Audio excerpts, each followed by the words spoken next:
आज हम एक बहुत बड़े फाइनेंशियल फ्रॉड केस में जो सजा सुनाई गई है उसकी पूरी कहानी को समझने वाले हैं। ये सिर्फ पैसों की कहानी नहीं है, बल्कि ये दया और न्याय के बीच की एक बड़ी दिलचस्प लड़ाई भी है। तो चलिए सीधे मुद्दे पर आते हैं। इस पूरे मामले के सेंटर में है ये रकम 363 करोड़ रुपए से भी ज्यादा। आप सोच सकते हैं कि इस केस में दांव पर क्या लगा था। और यहीं पर सबसे बड़ा सवाल खड़ा होता है, जब घोटाला इतना बड़ा हो तो सही सजा क्या होनी चाहिए? क्या कानून को नरमी दिखानी चाहिए या सख्ती? यही वो सवाल है जो इस पूरे मामले के दिल में है। तो आखिर ये सब किया किसने? इस कहानी के मेन प्लेयर्स कौन हैं? स्क्रीन पर देखिए, ये हैं वो 6 लोग। अनिल जिंदल, जिन्हें मास्टरमाइंड माना जा रहा है, और उनके साथ 4 डायरेक्टर्स और 2 कर्मचारी। इन सभी को इस बड़े धोखे के लिए दोषी पाया गया है। तो कहानी के पहले एक्ट में हम देखेंगे कि कैसे सजा से बचने के लिए दया की गुहार लगाई गई। चलिए देखते हैं कि दोषियों ने कोर्ट के सामने क्या-क्या इमोशनल दलीलें रखीं। डिफेंस की दलीलें कितनी इमोशनल थीं, इसका अंदाजा अनिल जिंदल के इस बयान से लगाया जा सकता है। उन्होंने कहा, मैं आज कोर्ट के सामने एक बूढ़ा, बीमार और पूरी तरह से कंगाल हो चुका इंसान खड़ा हूं और बस दया चाहता हूं। और देखिए, ये सिर्फ अनिल जिंदल की ही बात नहीं थी, बाकी सबने भी मिलकर यही सब दलीलें दी कि हम तो सीनियर सिटीजन हैं, कई गंभीर बीमारियां हैं, घर में कमाने वाले अकेले हम ही हैं, और इससे जुड़े दूसरे मामलों में हम पहले ही 6-7 साल जेल में काट चुके हैं। कुछ ने तो ये तक कहा कि हम तो बस मामूली कर्मचारी थे, हमारा रोल बहुत छोटा था। लेकिन जैसा कि होता है, हर सिक्के के 2 पहलू होते हैं।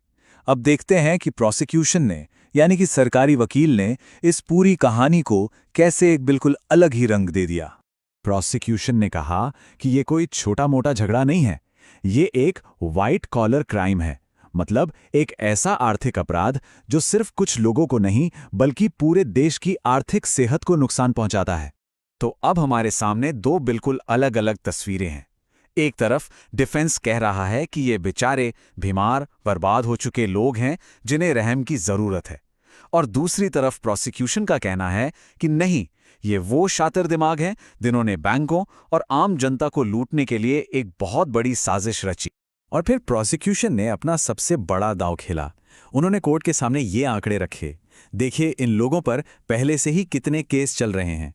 अकेले अनिल जिंदल पर 220 केस। अब सवाल ये है कि क्या ऐसे किसी को पहली बार का अपराधी कहा जा सकता है?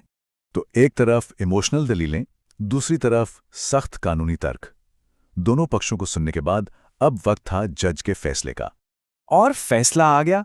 चारों मेन आरोपी जिंदल, बंसल, सिंगला और तायल, इन्हें मिली 5 साल की सख्त कैद, और जो 2 कर्मचारी थे उन्हें 4 साल की सजा सुनाई गई। लेकिन रुकिए, कहानी अभी खत्म नहीं हुई है। असल में यहीं से कहानी में एक जबरदस्त ट्विस्ट आता है। याद है, उन्होंने कहा था कि वो पहले ही 6-7 साल जेल में रह चुके हैं। तो क्या इसका मतलब है कि वो सजा सुनते ही बाहर आ जाएंगे? और यहीं से शुरू होता है हमारी कहानी का दूसरा एक्ट, एक आखिरी कानूनी दांवपेच जो सजा सुनाए जाने के ठीक बाद खेला गया। ये दांव था कानून की एक धारा, सेक्शन 428 का। इसे सेट ऑफ कहते हैं।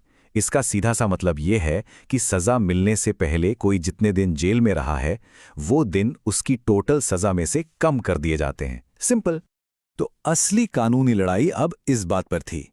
डिफेंस का कहना था कि इन लोगों ने जो 6-7 साल दूसरे मिलते जुलते केस में जेल में काटे हैं, उसे इस सजा से कम किया जाए। लेकिन प्रोसिक्यूशन ने कहा, नहीं, ये फायदा सिर्फ उसी केस में काटे गए टाइम के लिए मिलता है जिसके लिए सजा हुई है, किसी दूसरे केस के लिए नहीं। तो अब ये कानूनी गुत्थी सुलझाने की बारी जज की थी। देखते हैं कोर्ट ने इस पेचीदा दलील को कैसे समझा और अपना आखिरी फैसला क्या सुनाया।